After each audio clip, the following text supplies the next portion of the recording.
Last time our next guest was on CNBC, he was expecting Bitcoin to be $150,000 by the end of the year. Want to find out if he's changed his tune since late October, given the recent move in the crypto space. You're looking at Bitcoin right now at $94,000, 632. Michael Saylor is here, strategy founder and executive chairman. Good morning to you. What do you think? 150 by the end of the year? What do you think's happening here? You know, I think we all want to go to the moon, but if you want to ride the rocket, you got to be prepared to pull the G's. Over 5 years, Bitcoin's had like 6 brutal drawdowns. If you roll the clock back 13 months, we were sitting around 68,000. And then after the Trump election, we had this incredible rally from 68 to 106,000 in 5 weeks. If you go back 14 months, we were about 55,000. And so if you'd said we're going to go from 55,000 to 94,000 in 14 months, that would have exceeded any reasonable investor's expectations. Over 5 years, Bitcoin's up about 50% a year on average for the 5 years. Gold and S&P are studying the cost capital at 14%. My company's strategy is up 71%, equivalent to NVIDIA. There's no other stock in the S&P that's done any better. So I think the volatility comes with the territory. If you're going to be a Bitcoin investor, you need a 4-year time horizon, and you need to be prepared to handle the volatility in this market. So when you look at the price right now, and then we'll talk about the implications for strategy, but when you look at the price right now, what does the upside at this moment look like to you, and what does the downside in this moment look like to you? You know, I feel like we put in a pretty strong base of support around here. There's an incredible amount of leverage coming out of the system, a lot of liquidation. A lot of the OG holders were selling at the $100,000 level, and so I'm fairly comfortable at this level. I would think that we'll build from this base and we'll rally from here. Obviously, it's hard to make a forecast for the end of the year right now, given what's happened over the past few weeks, and especially the shift in the macro environment. But, you know, as you know, my view is Bitcoin's going to outperform gold. It's going to outperform the S&P. It is digital capital. And so if you're a long-term investor, this is the place to be.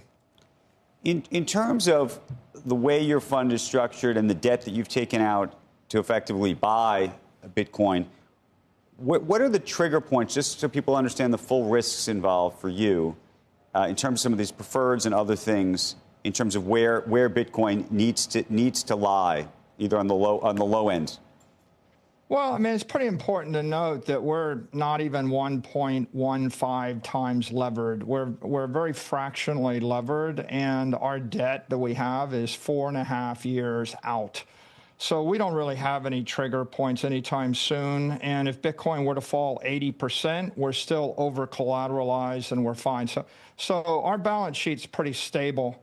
The company's strategy, just like an intelligent bank, would be to build amplification for the common stock using preferred equity. So the equity never comes due. It's a dividend payment declared by the board. It's not a coupon. We can't be in a default. There is no credit default situation from the digital credit that we're selling at this point.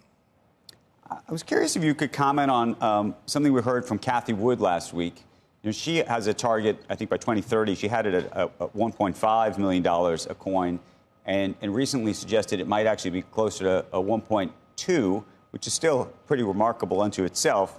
And yet, when she explained her new rationale, it was actually that stable coins, the sort of emergence of stable coins and the growth of those coins being used for transactions, she argued could ultimately crowd out some of the use case for Bitcoin. What did you think when she said that? I think the entire digital assets economy is exploding and growing in a bunch of different dimensions. Right now, the way to think of it is that half of the economy is built around Bitcoin. It's digital capital. Bitcoin is digital gold. And the killer application on top of digital capital is digital credit. Instruments like Stretch, STRC, credit instruments that pay yield. And that's a very simple business. The other half of the economy is digital finance. And it's going to be built on the proof-of-stake networks that are emerging, the Ethereum Solanas, the BNBs. And the killer application for that part of the digital assets economy is tokenized currencies, a la stablecoins, tokenized securities, tokenized real-world assets, tokenized brands, and DeFi in general. Well, that's a very complicated technical development, and I'm sure that stablecoins are going to go from hundreds of billions to trillions of dollars, but it's not really competing with digital capital. No rich person wants to buy the currency instead of an equity or a real estate or a capital asset. Michael, given where Bitcoin's trading right now, are you buying? We are buying. We're buying quite a lot, actually, and we'll actually report our next buys on Monday morning. I think people will be pleasantly surprised. In fact, we've been accelerating our purchases. Are you ever not buying, Michael?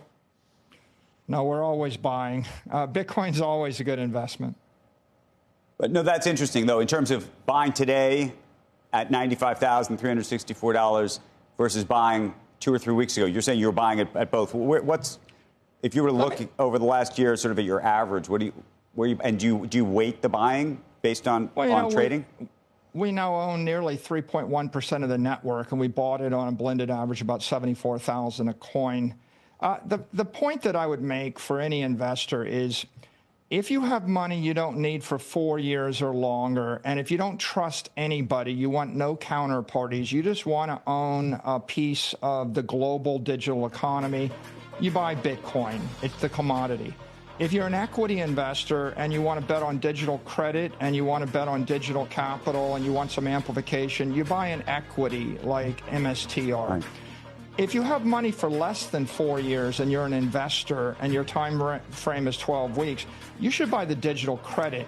For example, the credit instruments we've created have stripped the volatility off of Bitcoin. Bitcoin's vol is like 45 on a trailing 30-day average. We have instruments at 28, 21, 15, and stretches a vol of 8. So if what you want is like a serious yield, you want the credit. You don't want the equity or the commodity.